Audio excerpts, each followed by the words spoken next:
Good morning, good afternoon, good evening, wherever you are. Listen, thank you so much for tuning in. Really do appreciate it. Really appreciate your guys' support. Please, if you do enjoy the content, go ahead, subscribe. Please like the video if you enjoy it. And please just turn on my post notifications so whenever I upload, you are notified. And of course, if I have a look at my social media, at Creatives by Jason. But listen, without further ado, today I have a very special guest. He's applying his trade now for the Shimlas. Comes all the way from Pretoria Boys High, one of the finest sons of the Brooksfield. Without further ado, today with me I have Liam Shamburg. Liam, welcome, my brother. Thank you for having me, bro. It is a pleasure. Appreciate it. How are you feeling now, man? Obviously, last night you guys played a game. Yo, no, it was rough, eh? Yeah, we took a bit of the... not to get the result. Yeah, no, but it's part of rugby, eh? There's things we need to fix, things we need to work on. Yeah. So it makes it exciting. So how does the body feel now? Because yes, it's crazy. Maybe you're used to it now, but for me watching it, like the pace that you guys play it, you know, the intensity of the games, I would imagine that the body, you know, takes a bit of a beating. No, 100%. We are an attacking brand of rugby. That's what Shimlas is. But I mean, getting the sore body is also part of rugby. I'm sore today, you know, Potches, and they're not soft players.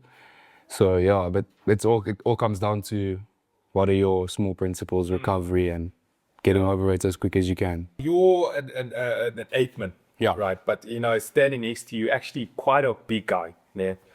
But you know, I was actually saying this to my brother. Those guys that are next to you, they actually make you look, you know, quite average. No, exactly, bro. Yeah, I'm playing some big boys. Yeah, they flip it big. Did you ever get like, what's the word, intimidated at all, you know, playing against such big oaks? I think obviously when I first started rugby, I started as a flank, lock actually. Wow, okay. At a school called Kuro. So there, you don't have to be that big to look big. So there I was like, okay, no. Which hero was this? Hazeldean, yeah. So I started there, so I actually started my rugby. And then I got picked for one of the Bulls trials. And then when I went there, I was like, okay, these are big boys. This is what I'm competing with. And then at that stage, that was like, okay, listen, I'm obviously not one of the biggest players, but I need to bring something that they don't bring. So I'm gonna have to be the fittest, I'm gonna have to be the strongest, because big doesn't always mean that. So yeah, intimidation, not anymore. And then, okay, so you say you started at flank. So tell me the evolution of your positions, because I know at some point you played 30. Yeah, I did. So what happened was, so I was playing lock at the Bulls for a little bit, like just coming up to Grand Coma, but then obviously we didn't have Grand Coma because of COVID. Yeah, so I was playing lock there. Then obviously went to Boys High about grade 9, grade 10. I was playing... You stood at Kuro at that point. Yeah, grade 9 I was at Kuro. Then going into grade 10, the COVID year, I moved to Pretoria Boys. Obviously to play better rugby, higher rugby. And then, we didn't really have a rugby that year, so that's when I went to my coach and I was like, yes, I want to play center. And then he was like, no, fair. So I started training at center. I played third team in grade 11. I was playing 12. Okay. And then obviously moving into first team, our first game against Maritzburg, the coach comes to me and he's like, listen, we don't have a wing. And I'm like, okay. So he's like, can you maybe start at wing? So I was like, okay, fair, I'll do it. So I had a whole session at wing. I trained there, and then the game came on Saturday the next week, or I think it was like when we have a captain, let's say Thursday.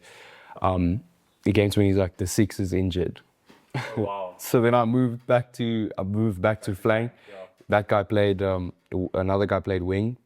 And then throughout the season, I think a center got injured and I started playing center. Wow. Yeah, so when I played 13, funny enough, throughout that whole season. And then when we played Maritzburg for the second time, our flank got injured again and I was back at 6. Oh, wow. Yeah. This is in your grade 11 year? Yeah, this is great. Yeah, no, this is grade 12 now. This is grade 12, yeah, okay. First team now. Yeah. So that was my evolution. The Craven Week coaches called me and he was like, I must come to Charles. Came to Charles and I played Craven Week lock again. So I played my whole first team 13, 2 games at flank, and then I went to play lock at Craven Week. Oh my good. And now how many games would you say that you played the majority of your games at 13? Yeah, 100%. Yeah, I played most of it. I played cage 13. No, I played Craven Week lock. So I went straight into the line, I think, and I was like, okay. Yeah. And then I got my contract. Yeah, That's so strange, dude. I still remember Coach Andre calls me after Craven Week, and he's like, "So, what position do you prefer?" I'm like, "Well, I'd say flank." And then he was like, "Okay, thank goodness, 'cause I don't know if you're gonna make it." I'd say so, but I backed myself. I think I could still play 13. Well, why do you think he said that you wouldn't play number 30? I think because obviously, listen, when you're coming into a contracted side now, semi-pro, when you're starting off, these are guys that have played centre their whole life now, Yeah. and I am a flank, so I've always been a flank. It was just me filling in a role. Yeah. So coming back, I was like, yeah, flank 100%, and hasn't done me any bad. How good, if you had to rate yourself, like 1 to 10, how good do you think you are, playing in the back line? In the back line, oh, come on, bro, I rate myself running a 15, bro. Nah, honestly, I think I got like a little 7 or 8. I'll back myself. I could jam centre. Yeah. How's your ball handling skills? Decent. Yeah, no, I see myself as like one of the backs in the forward because I do play in the trams. So yeah, I can do the dirty work. Yeah, I like the trams. Yeah. But I'm a rugby player. You put me where you need, man, I'll play it. So let's say coach is like, listen, Liam, we need a proppers out. Okay, you see, that's crazy. That's crazy, bro. That's crazy. Yeah. Yes. So tell me now, because you're from Pretoria. Yeah. You born there? Yeah, born, bred Pretoria. Raised. Okay. Primary school? Where were you? Primary school, I was in a few, bro. I started at St. Paulus. Okay. And then I went into a bit of like a homeschooling setup. Like it was like maybe a year. And then I went to a place called Redford College. Okay. Yeah, and then I actually started playing tennis there, bro. Yeah, and then tennis was my sport. And then going into high school, I was like, okay, we need to switch it up a little bit. So that was my primary. Yeah. Okay. Cool. And then Cura Hazeldean, and then Cura Hazeldean, grade 8, grade 9. I think that's where obviously the love for the game started really coming up. So I didn't start too young, and then going into boys, let's say 16 years old. It's like, okay, it's so when did you start serious. playing rugby? Grade 8. Wow, you only started in grade 8. Yeah, I only started in grade 8. So why weren't you playing in the primary school? Bro, St. Paulus didn't have rugby. Wow.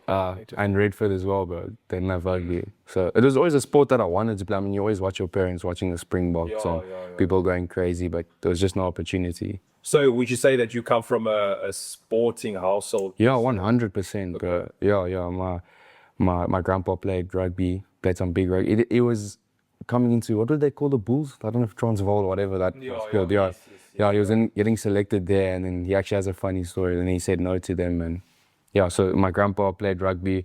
My dad played rugby. They were big book supporters. So yeah.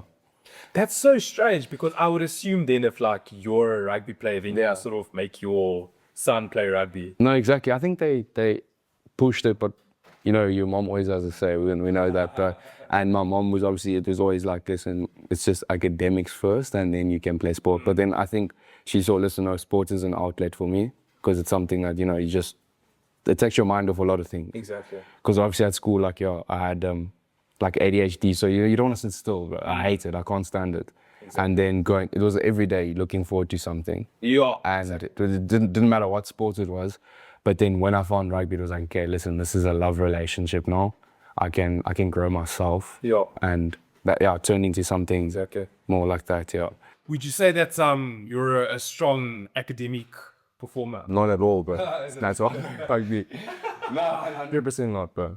No. Listen, I can study if I need to, but it's not my strong point. Yeah, it's not like I could go into. Well, was ADHD a big struggle for you? I wouldn't say it was a struggle, but it's this thing of like, bro, you can't keep still. So it's you sitting in a class and now you're looking for mischief, bro. You're looking for things to do the whole time. And obviously that doesn't put a good look on the teachers. So now I become one of those guys that is like, how would you call it? Red flagged, bro. So it's like, if something new, it's Liam. Yeah. So you get blamed, you're getting into trouble, it's not like a, so then when I came into sport, it was like, okay, well, listen, if I want to play my sport, then I got to take my kid. So it became like more of a purpose thing. Yeah. So it was like, if I want to do well in rugby, then I need to I need to perform in my academics. Not perform, but I need to pass. You need to, because if I'm not mistaken, in order for you to play Shimlas, you need to have a certain amount of credits. Yeah. You need to have 60 credits, so you need to pass. It's not a lot of credits, but it's something that keeps people accountable. Yeah. Yeah, you can't just, for example, just leave your academics at that. No, 100%. Yeah, and also in rugby, you always need to have something, eh? You always need to have something that backs you up, something that keeps your mind occupied. And how many years into your degree are you now? No, 4 years. 4 years now, final year, bro. Oh, okay. Yeah. So this is my last year of studies now. And then next year, what's the plan? Well, we'll see what God has for me, bro. Yeah. Right now I'm focused on Shimlas, just being faithful in what God's given me. And then what does the Bible say? If you're faithful with little, be faithful with much, bro. And Nah, I hear what you're saying. No, that's awesome stuff, man. How's the Shimlas be for you, man? How's it treated you? Dude, you started playing for the Shimlas last year, ne? yeah, that was my first season. That was your first season. And before that, you were with the Young Guns. Yeah, it was the Young Guns and the Cheetahs, bro. Okay. Yeah. Now, okay, before we focus a bit more on UFS, I want to ask now, why Bloemfontein? Why the University of the Free State? Bro, that's a great question. I don't know, but I speak to a lot of people and they say, you know, not everyone like wants to end up in Bloem. Yeah. That was like when I was obviously playing for a contract out of school. The first place is like, I'm not going to Cheetahs. And then God was like, I've got a trick for you, bro.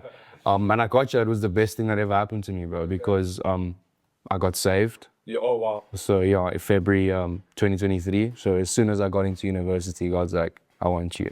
Yeah. And obviously I gave my life to him. And then that changed everything, but that was just like another phase of life, bro. Because now it's God showing me, listen, but rugby is not your God. It's like I am. Yeah. So now I'm not just playing rugby, I'm playing in purpose. Wow. You know, so if you're able to, if God could take this away, and I feel like a lot of people struggle with that. If rugby had to get taken away, or something that you love had to get taken away, what do you fall back on? Or even when you're in that, how are you gonna, like today, or something like when you don't want to do your things, when you don't want to go for recovery, what's gonna make you do it? It's when you're playing for something bigger.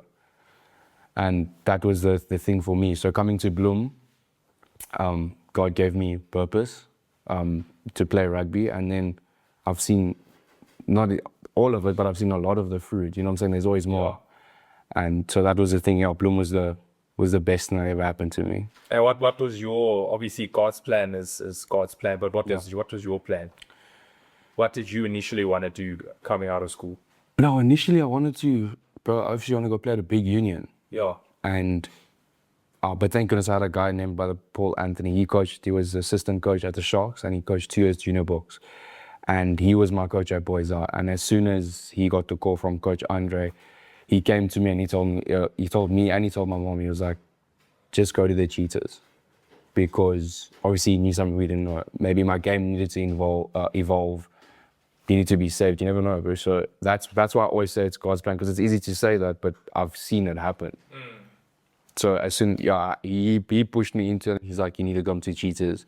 So then after he told me that, and just because of someone I look up to, he's a mentor, I was like, okay, well, I have to listen to this guy. Yes, I want to go to the Sharks, or maybe Lions, but it's not gonna work out. Yeah. And how was the adjustment, you know, coming from Pretoria and now you still live in Pretoria? Yeah. Still in Pretoria. But and now having to live in Bloem. What's it been like? Hey, bro, the first 2 years is like, is this where I'm gonna be? Because you're coming from a big city, and now it's like, there's nothing to do here. Yeah, Bloem is very soft. But like I said, best thing ever, because now I can focus, bro. Now it was just rugby, studies, and church, bro. That's the only thing I had, but it was my form of entertainment. So I think like you become like tunnel vision. That thing was the best thing for me ever. And what would you say is, you know, for you the biggest difference between Bloem and Pretoria, besides the size and stuff to do per se? You see, people are quite focused, yeah. Okay. Interesting. Like very focused, because there's not a lot of distractions. Yeah. Obviously you have your 1 or 2 oaks that still love their places, yeah. But yeah, that was the biggest thing for me. It's like when you got into rugby, these guys were like, rugby's the only option right now. And I mean, if you put yourself in that environment, it becomes your only option and you're forced to do something. Yeah. So that was the biggest thing for me. That's why I love Bloemfontein. And they're quite humble here compared to, Oh, wow, okay. yeah, like, I don't know if you've realized it, but like there's people that have like a lot of money in terms of that aspect, but you won't see it, bro. Like, yeah, that's what I'm saying. Like, they're very down to earth. There in Pretoria, it's very flashy. Cape Town, flashy, and it's all good. But I'm just saying, you come here and it's like, okay, there's people that move different, and you will never know. Yeah. Would you say that there were a lot of sort of, was that the culture at Pretoria Boys High? The flashiness and materialism? No, thank goodness Boys Are not like that, bro. Because there's a lot of tradition there. So they don't allow that. I think the culture there was, or I know the culture there was, listen, you guys are here, and you're not above anyone else, bro. Yeah. So that Boys Are was also, no, they weren't like that at all. Very traditional boys. Yeah, no, very traditional boys school, bro. Okay. So did you, obviously this is a silly question, but did you love playing for the Candies? Yes, he wrote it. I love it, bro. I loved it, bro. No, it was amazing, bro. Where does that name, if you know, like Candies, where does that come from? I'm actually not too sure. No. I think our jersey has candy stripes on it, so Yeah. I think our jersey has always had that, and then they started calling us the Candies because of our jersey. Yeah, like our water polo's the Chipmunks, and I don't know, like all the funny names at school, bro. What would you say, or which school would you say was your biggest rivals? You know, particularly in the rugby. Yeah, obviously it was our last game, Office, bro, because it's like one of our big derbies. It's a Pretoria derby, so yeah, that's the biggest game. Were you there when you guys actually beat them? Them 2019. No. I came just after that, bro. Yeah, but it was actually nice because now coming to school, I just beat Africa, Pretoria Boys High. So yeah, that was a lucky one. I wasn't in the school. Sorry, yes? Yeah. No, finish. What was it like playing against Affies? Because obviously, you know, Pretoria Boys are, you know, your normal fixtures, obviously, your Harrisburg College. Yeah, You know, those are always the big games, bro. Like playing that, but I'm saying like our biggest derby. You know, it's the fullest 15,000 people, 14th. It's big. But obviously, what I'm getting is obviously there would be a massive jump in competition. No, 100%. Yeah, because now you're competing with a school that competes with Grey, and it's so I think that's like where you measure. Okay. And how did you boys beat?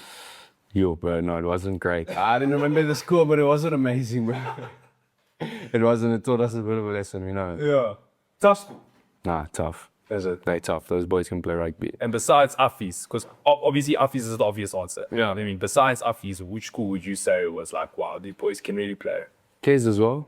Kes, Kes could also jam. I think those was our big ones, bro. I think like in school, because we don't play a lot of matches. So I think we play like 4 or 5 matches, and then we play them again. And so we play JP once, and then we play them again, Kes once, play them, and then Affies is one. Yeah. I think that's literally just for tradition. Oh, because that one's obviously been going for quite a while. Yeah, it's been going forever, and people love coming to watch that camp. So. And I mean, be honest, has it been very competitive? With Affies games? Yeah. Yo.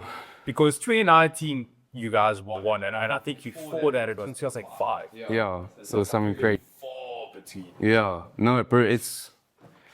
Listen, you know when you're in a school like that, bro, everyone's backing you, bro. Yeah. Like, they're backing you the whole time. So I think you, like, genuinely believe you're like, nah, this is the year, this is the year, this is the year. And you get onto the field and you're like, okay. Yeah. Right, 30 minutes for again, extra is the year. Yeah. Oh, wow. No, but it wasn't bad, bro. It was quite like it was still a vibe. So rugby was fun then. It's still fun, yeah. Yeah, speaking of fun, like, what's the biggest difference between playing rugby for your school?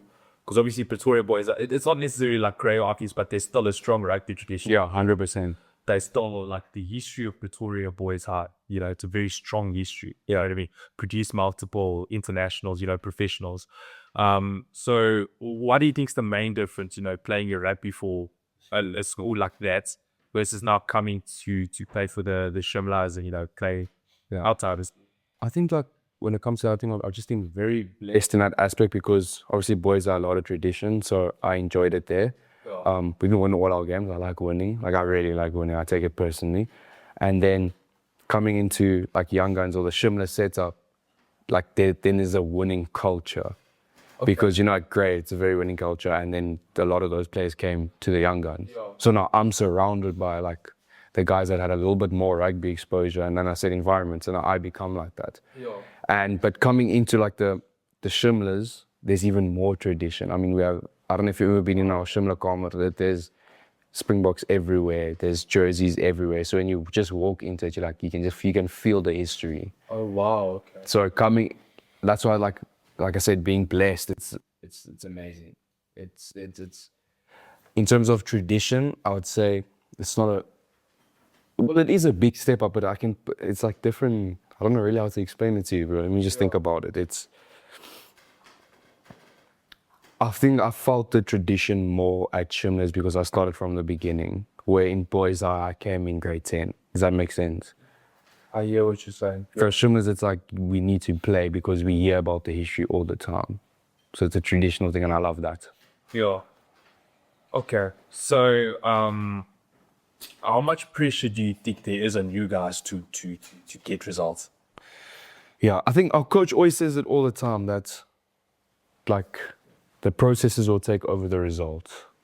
So the pressure, obviously there's always pressure. You're playing Varsity Cup now. It's getting quite serious now. 3 games left, trying to make a semi. And so there's pressure there, but they're good at taking our minds off. Don't worry about the scoreboard. Don't worry about the logs. Just focus on your process. Let's just get to training and do what we need to do. Yeah. So then, you know, that takes the pressure a little bit off because now we're just working on the 1% as our minds consumed with that. So it's only if you really take a look back and you're like, but then they ease it with us. So the pressure, it's not too hectic, no. Yeah. So now what's the what's the word? The procedure, for lack of a better word, after a loss, for example? Because obviously last night, unfortunately, fell short against a very good Eagle side. Yeah, in all it was. So what's then the process after that? So I'd say like the process after a loss like that is obviously going to the change room. So in preseason we spoke about it, like what type of team are we? Mental coach came in and they were showing, we're a team that like wins. There was a whole leaderboard, but the best teams are the teams that play to improve. So we looking at, yes, we had a big result against UT, but did we improve our game? Does that make sense? Wow, okay. So coming into the next game, did we do what we said we were going to work on? Yeah. If we did that, then you guys are good. And that's what I'm saying. So it's not like they're going to come in there and tune guys, what are you doing? No. We're a team that's looking to improve. Yeah. So if we improved in these aspects, then we're going to be good. Because remember, it's like, how do I say it?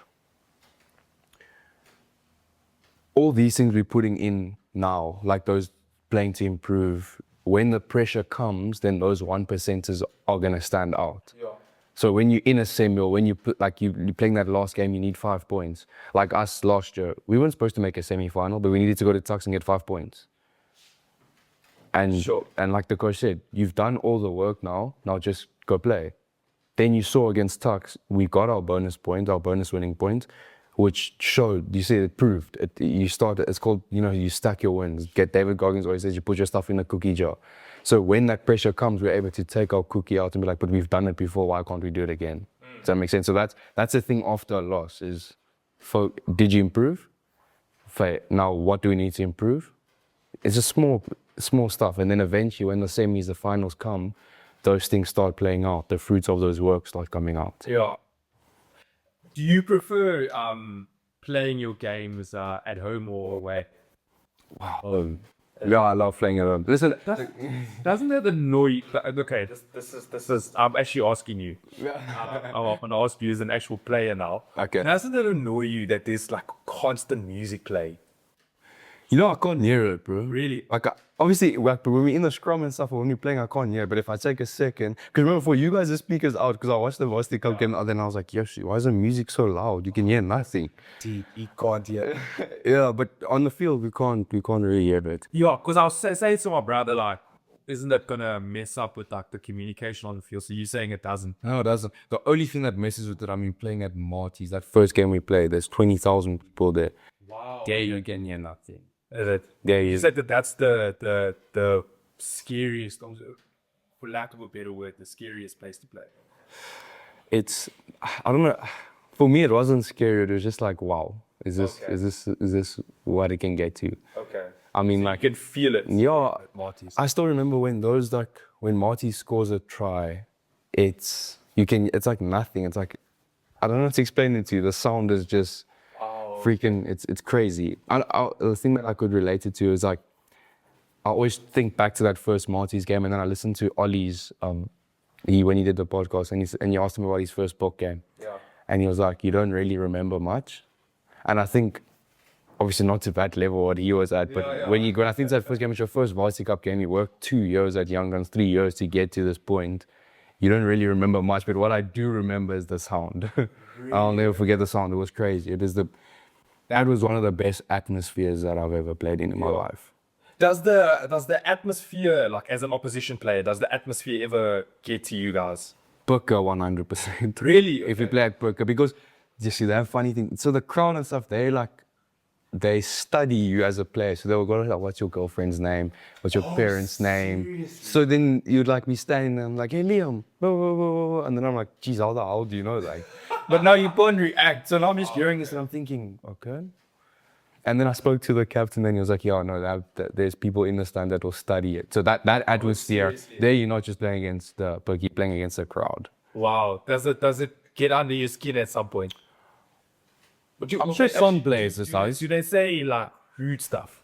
yeah, very rude, bro. Oh, seriously? Yeah, 100%. Because you have a They do. girlfriend. Yeah. So they bring stuff like that. Yeah, they didn't bring my girlfriend up, but they did. I've heard them bring people's girlfriends up. Wow. But I mean, that's what makes Varsity Cup fun. It teaches you that. But also, when you're in a thing like that and you listen to that, it actually just shows where your mind is, because you're not supposed to be listening to the crowd. We're in the game.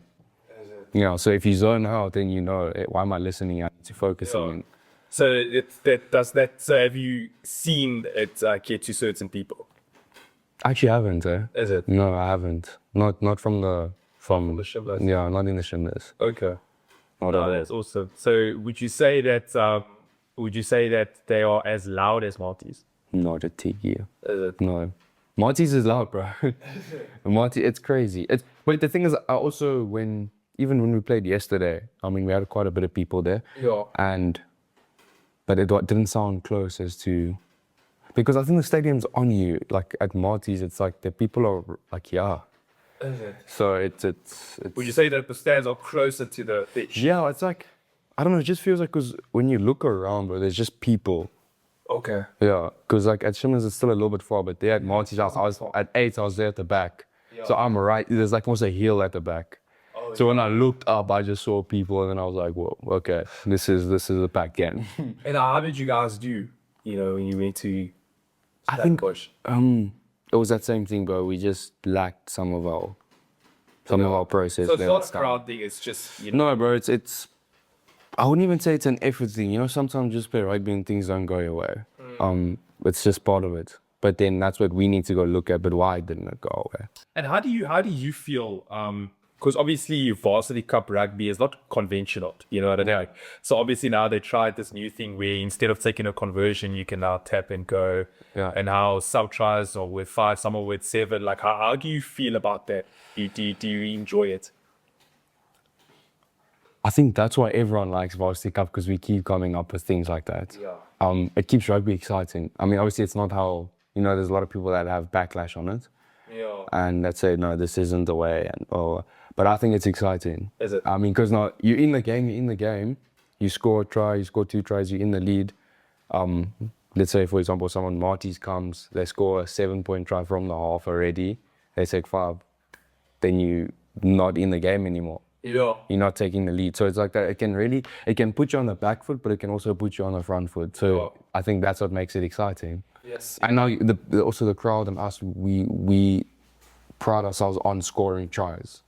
We want to score tries. Yeah. So as soon as that rule came in, we're like, yes, boy. So Would you say that that's the brand of rugby that the Shimlas wants to play, like right now? 100%, that's it. It's always been like that. But I would assume, because obviously we are free states, we in the free state. I would assume that it's more like hard hitting. No, bro, we're attacking rugby, bro. You guys want to play rugby. Well, remember actually when the Free State started, remember when Rassi was here? Yeah.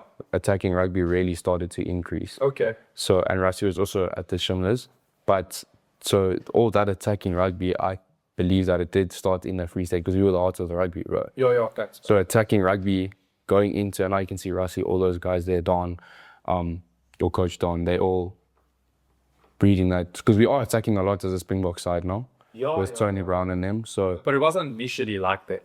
yeah, it wasn't. It was always hard. Yeah. And now Tony Brown, like, now it's like we want to jam. yeah. And that's us. We've always been like, we're an attacking brand of rugby. Yeah. And we want to score tries. It's such a fitness must that to be at another level. It was the hardest preseason of my life, brother. Wow, okay. Yeah, it was. I can imagine. No, it was tough. Usual strength and condition coach. So we have our strength coach is Ines, and and then our conditioning coach is Mark, Coach Mark. Which between those two, which would you say is the harder person? It's Not person, sorry. yeah, like ooh, driving. Yeah. Listen, bro, it's so funny because running and gym fitness is two different things. So you're going to the gym, and then Coach Ines pushes us to like the maximus, bro. We're doing things you never done before, bro. And like he's on your case, which I love that. But then when you go to Coach Mark, you run so much, but he has some way of playing with your mind, saying no, it's only this. So we come then, we do 100 meters, and the boys like, it's only 100 meters, and you're like, yeah, it's only 10. Then we do our 10, and he's like, yeah, but boys, it's only 5. You do 5, and then at the end you're like, you shoot, coach. So he plays on your mind the whole time. And also now when I was doing my return to play, I was working with him, and he has such a good way of, I don't know, getting you to just get it done. Yeah. That's one of his phrases, and I use it all the time. It's like, you just have to find a way. Yeah. Yo, that must have been rough. Because you obviously doing preseason in the heat as well. No, it was tough.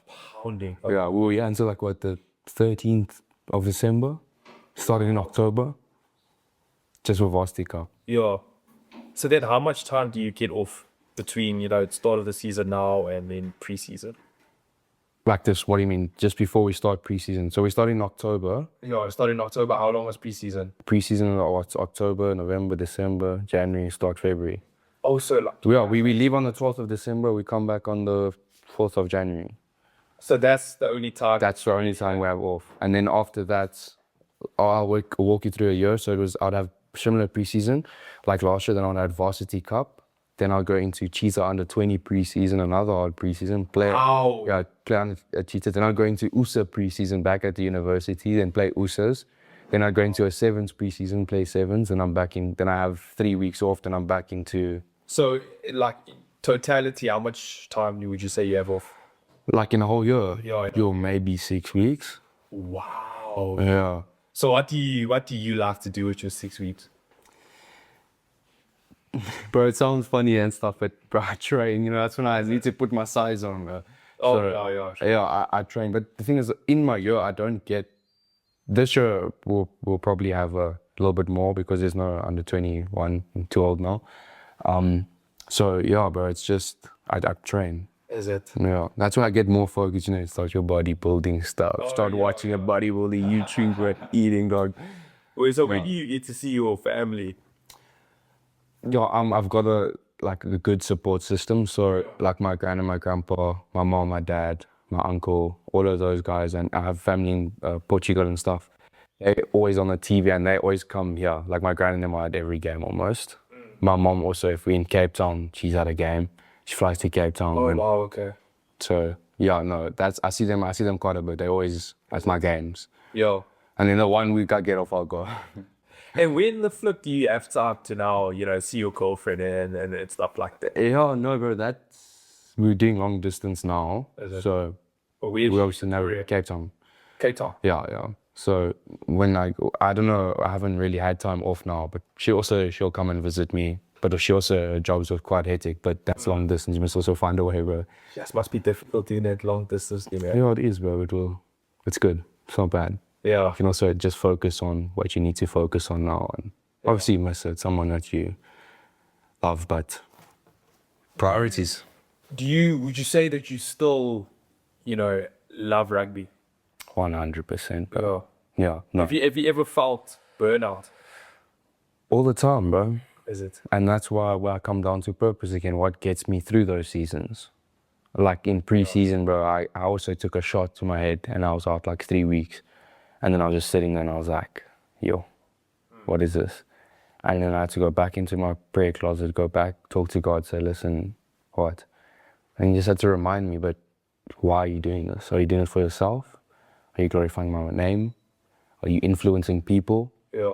Because when I take the spotlight off of me and I put it on him, it changes my whole perspective. Wow. Like it should. Because now it's like, you know what, I don't feel like doing this session. I don't feel like going through, I don't feel like going to my RTP. You know, it's always me. I don't feel.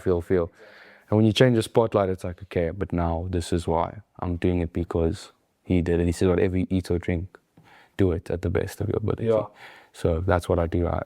That's the only thing. My faith is what gets me through those strong, I don't know in the men's conference, but like strong men. There's always a voice, but you got to choose what voice you're listening to. Yeah. I remember that session, the strong man. Yeah.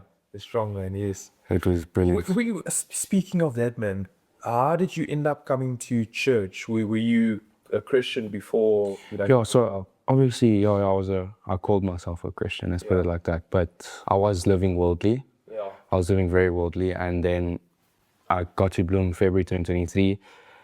Sitting there in the front row, my mate in Kolka, in Gobe, the captain of last year, he brought me to church. And yeah, I was sitting there. And then, Pastor did the altar call. And then all of a sudden, tears were running down my eyes. Oh, wow, okay. And I'm not really an emotional person, but the tears were running and, your heart beating fast. And then I think, God just whispered to me, you have all the support around you. Like, you have your family, you have all that. But what happens when they're not there? Exactly. Because, you get a lot of times where you're alone in life. And then I realized, but I'm truly alone and I need a savior. I need it. He did all this for me. And then I gave my heart straight away. Wow. Yeah, I was like, back since then. No, I haven't looked back since then. What did you say is the biggest difference between Liam pre that and post that? Purpose. It's like now there's a reason. Yeah. Why am I doing this now? But then before that, what was getting you going? It was rugby. Then your identity becomes your performance. You see, then it's a question of who am I? Yeah. And as soon as I got saved, listen, it doesn't just change like this. Yeah, of course. I went for 6 months and I was like, God, I'm not asking you for anything. I still remember every night I went to prayer, I didn't ask for one thing. All I said is I want to know you and I want to know your word. Yeah. And then he revealed so much to me. And one of those biggest things was just like, listen, rugby is not your God. And I mean, to hear that sometimes just like, you're right.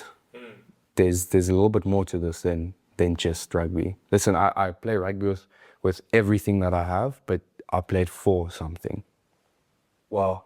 Like I said, it's purpose is the biggest thing. But when I was living in the world, it was, I have to train so I can perform. I have to do this so I can perform. So I. Then pride starts creeping in. Yeah. And pride comes before the fall. Exactly. And I had to go into my prayer closet, humble myself, ask myself, why am I doing rugby? And then it's like I got an extra boost. What does David say? Your favor surrounds me like a shield. Now you have a new favor. I walk different. I'm training different. I'm playing different. Yeah. And it's not me. You got to own your favor, bro. It's because I'm a child of God. That's just his nature. That's who he is. Sure. So would you say your life changed? 100%. Yeah, you walk, I don't know, you're also saved. Yeah. But as soon as you accept God, it's like because now it says we've got an inheritance now, right? We've adopted sonship.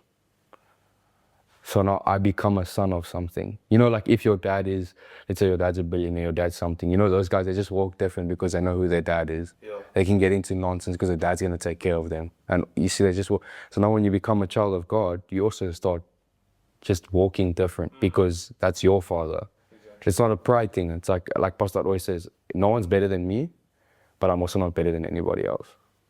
When David went up against Goliath was tuning him, and what did David say? Yeah, but I've got the Lord with me. Yeah.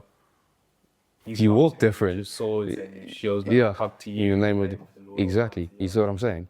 It's just a different. Yeah. You walk different, and that's the thing. And it came with a lot of humbling also came with that now. A lot of discipline comes with that now, because now you have to change the way you talk. You have to change the way you act. When you say humbling, can you just expand on that a bit? Just like just realizing your life is not everything. It's not what you can have. Okay. It's like, why do you want to get that big contract now? Is it so you can bless my name, or is it just for yourself? You see, so it changed, like the way that I ask is, God, can you please give me the contract? Or Father, can you please do something for me? And now I can give that why, because I want to bless your name more, or because I want to glorify you, because I want people to see your light on me. I want you to see what you've done for me. Yeah. And that was the big turning point. That first 6 months, let's say it was 2023, that preseason. Just before that was my 6 months where I was just spending time with God. And my young guns year wasn't bad, but it wasn't going to get me into a Shimla preseason.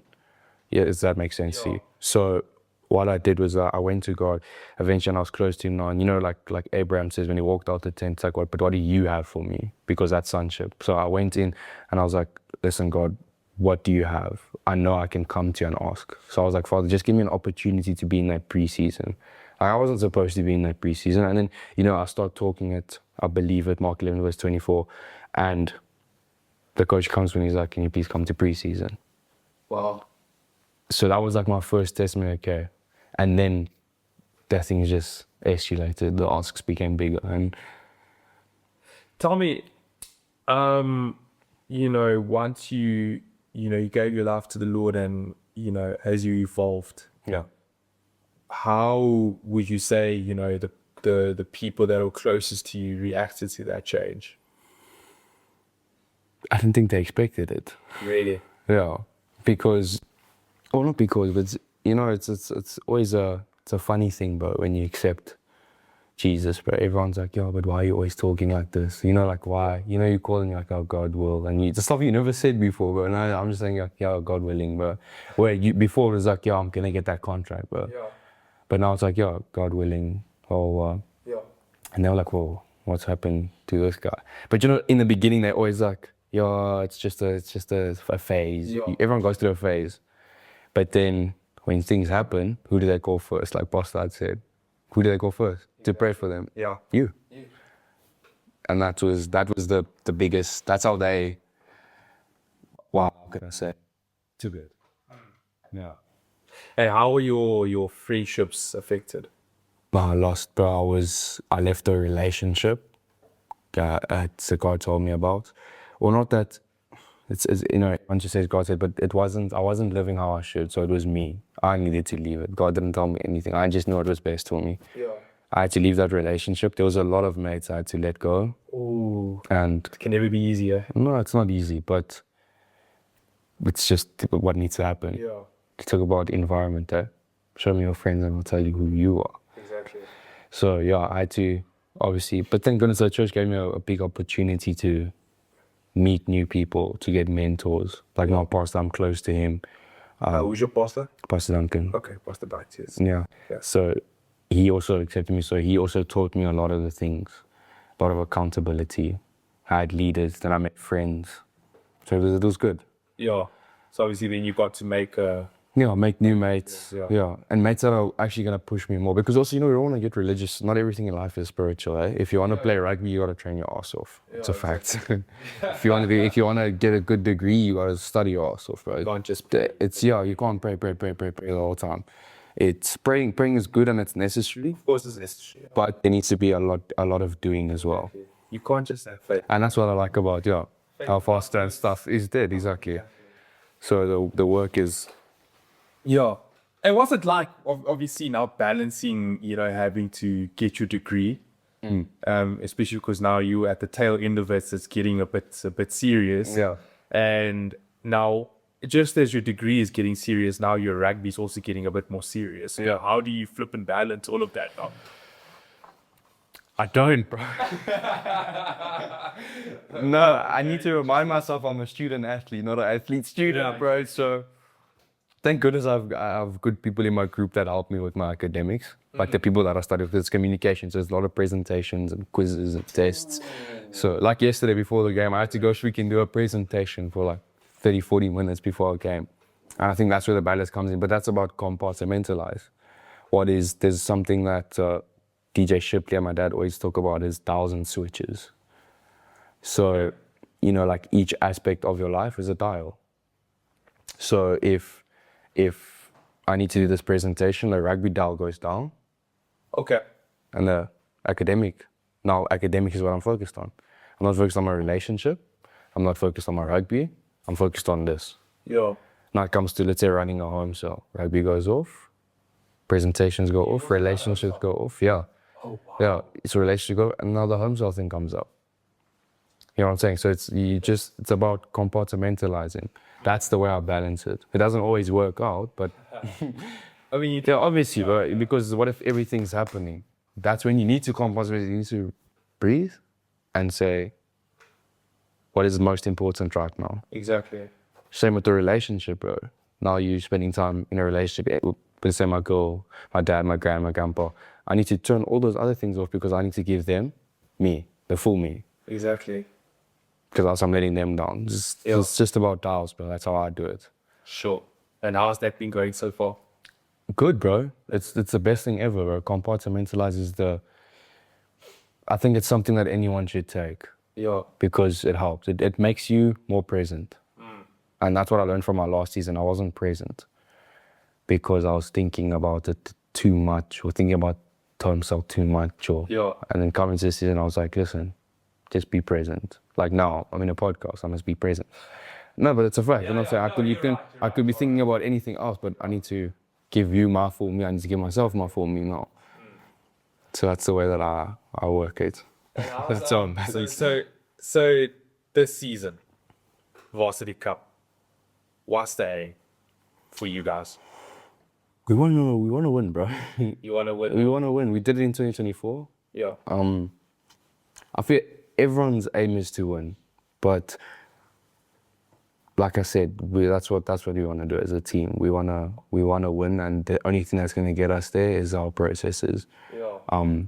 Focusing on each game. So we want to win. That's our long-term goal. But what is the goal now? We need to go to Joburg and we need to focus on our processes. We take it one step at a time. Yeah. And Varsity Cup, it's actually quite a competitive. It's very competitive. We did UJ beating Positional. Yeah. You didn't expect that. So it can be anyone's there. Processes. Exactly. And I think there's not much room for mess ups. Yeah, because remember, it's a short season. It's not like you play double rounds or this game you need to play. You need to be switched on. Yeah. And I think that's yesterday what lacked us a little bit. Do you think We switched on select. Do you guys think you can win it? 100%. Yeah. I think we can, but it's not everything right now. We'll deal with that when it gets there. We'll focus on the process now. Yeah, process now. Yeah. So what does a week look like for you guys? So let's say after a game. Yeah. So now you played yesterday. Today's Tuesday. Tuesday's off. Yeah, Tuesday's off. Completely. Okay. Completely off, yeah. And then what's the Yeah, so a week in my life, everybody's like that, or in the team life, is Monday is game day. Tuesday is completely off. Then that's where I'll add my recovery sessions with Paul Salt. Just getting back. Just quickly. Yeah. How do you feel about game day being on Monday? It makes a week weird, bro. I can imagine. Because you know what, Friday, Saturday. it's like, no, when I'm back in it's Wednesday, and then I'm like, whoa. Exactly. Thursday's Jay-Z presentation. You're like, okay, we're getting ready for the game again. So it's what my dad says, it's a quick turnaround. Sure. Tuesday is vital for us, recoup, because Wednesday we need to be switched on again because now we're playing for EJ. Yeah, so it's Monday playing, Tuesday off, Wednesday we back, Thursday it's a tough session, Friday off, Saturday captain's on, Monday play. And Sunday off as well. Yeah, Sunday off. Very cool. And then obviously, does it make it a bit more difficult when now you guys have to travel outside? Yes, it does. So like when you guys, for example, go play Marty's in Stellenbosch, do you guys fly over? Yeah, we fly. So Sunday we'll fly out and then Tuesday morning fly back. And you're already mook, bro, so you don't want to go to class Tuesday. When on Sunday do you guys fly? I think we fly at like 10ish. Oh, 10 a.m. Yeah. Oh, okay, at least. Yeah, no, we fly in the morning. Okay. So then you get there, then what? Get there, and then obviously we just settle in, and you go have a bit of a walkthrough. Like now coming up to UJ, because it's Joburg, so we'll drive. Yeah. Early Sunday morning. We'll just get there, have a bit of a walkthrough, have some lunch, and then just chill out. We'll have some culture building at night. Yeah. Get to know your players more, because on tour that's where you grow, eh? Yeah. Yeah. So we'll have a little bit of culture building. Then Monday it's breakfast, and you're just preparing for the evening. Yeah. Then it's game day. Do you feel for lack of a better word? Well, actually, that's the right word. Jete. Yeah, bro. Yeah, no, 100% you do, bro. You saw, drive on a bus, 6 hours, 5 hours, let's say 6 hours, it's long, bro. When we played the Maltese in the semi-final last year, we drove to Joburg first, got on a plane, then flew on the Sunday. Why? No flights, bro. Because remember, the semi, you don't really, because we had to win on that Monday to play semis the next Monday. So it's a lot of players. Yeah. So yeah, normally we always fly straight, but when it comes to like a semi or something, we had to drive. So you drive down to Joburg first, get on a plane, then fly. Yo, that must be rough. So that's rough, yeah. Sure. It's not an excuse, because when Glasgow won the URC, they took about like 4 flights. So when they beat the Bulls in Pretoria, so. But yeah, it is not an excuse. But do you think that it affects you on the pitch? Yeah, bro. This is how the body works. If you're sitting for so long, bro, you're gonna get not lactic, but you get stiff, bro. Yeah. But then that comes down to professionalism, bro. Are you professional? Are you gonna go when you get to the hotel? Are you gonna stretch? Are you gonna flush your body out on the cycle? Are you gonna? Yeah. That's an individual thing. What's your preparation for a game, like mentally? What does that look like? Yeah, bro. So I do a lot of mental work through the week. I'll have like my iPad, my journal. I'll work on like my positives, my negatives, and then going into, I must focus on my positive, and obviously just before the game, obviously just praying, connecting with God, understanding your why again. Yeah. Because I feel like if I journal too much, I get like clustered, because there's so many things to work on. So then I'm just like, okay, I put the journal to the side, open the Bible, say, God, this is just, get like a verse, and then you meditate on it. My grace is sufficient for you, my power is based on your weakness. And I just know when I'm weak, I'm strong. Yeah. That's all I need to focus on in my game now. Do games, especially the bigger games, do they ever get to you in terms of like the size of the occasion? Does it ever get to you? I would say like last year a little bit. Okay. But actually coming into the semi-final, I was surrounded by a lot of strong guys. Yeah. And if you look at them and they're so chilled, you're like, okay, but then I can be chilled. And then you just chill, because you also don't want to peak too early. That's what that Nkoko always told me. You don't want to peak too early. You don't want to peak on like a Thursday or Saturday now. Yeah. And you come to Sunday, you freaking stressing, wake up Monday, now you all of a sudden mugh and pop. So you just leave it, bro, like now. Yeah, I'll think about the UJ game, but I must just focus on what's at the job at hand now. Now let me ask you this question. I ask it to all of my guests. Obviously you had your time on Brooks. You play the Young Guns. Now you're playing for the Shimlas, playing for the Cheetahs as well. When somebody says the name Liam Shamburg, how would you like to be remembered? I love that question. I think about it all the time. And that's what it comes back to, purpose. I want them to look at me and be like, that guy, that's who I want to be like. Okay. Who was it? Someone, I think it was LeBron James or Michael Jordan or one of those guys said it. And like I always thought it was so amazing. I saw Henry Pollock also said it now the other day, but when I go play out there, I must make it worth that person's time. Wow. Like when you watch me and you be like, okay, that was worth it. That was, because that's how rugby's evolving. Someone's gonna come out just to watch you. Now I gotta give my everything. So that's what I want. I want someone to be like, no, it was worth it. It was worth going to go watch that guy play. He has something. And as a person, like for example, if somebody says the name Liam Shamburg to your mother, or your girlfriend or your father, how would you like for them to remember you, or for them to speak of you? Speak of me, no, bro. Like, that's so good. That's brilliant. He walked different. Oh. He walked different. He walked different. Or I think there's one of the like verses about that, like he knew God. Wow. That's all it said. Yeah. He knew God. And you want He knows God. to say, Yeah. Liam knew God. 100%, bro. That's if it boils down to that. That's it, bro. You know, that's why I always speak about my faith and all those things, because, you know, sometimes like when I'm playing big rugby or when I play big rugby one day, it's like, and a child comes to my game and you know, they go to your Instagram and they look, why is he where he is? So I always think about that when I'm posting and stuff. So they must see, no, listen, he loves Jesus. He works hard. Yeah. You know, like just there's so many characteristics, even just to put into one phrase is so hectic. But if you just say he knew God, that's good enough, because if you know God, you know everything. Yeah. And you know about discipline, you know about consistency, you know about... Those who know that God will carry out great exploits. Exactly. They start some. Oh, sorry, you did not say that. That's a very good answer. Yeah. But yeah, listen, Liam, I appreciate you coming on. Really an amazing conversation. I can't wait for you guys to listen to this. And thanks again. Yeah, thank you for having me, bro. I enjoyed this, bro. I like this. It's lekker.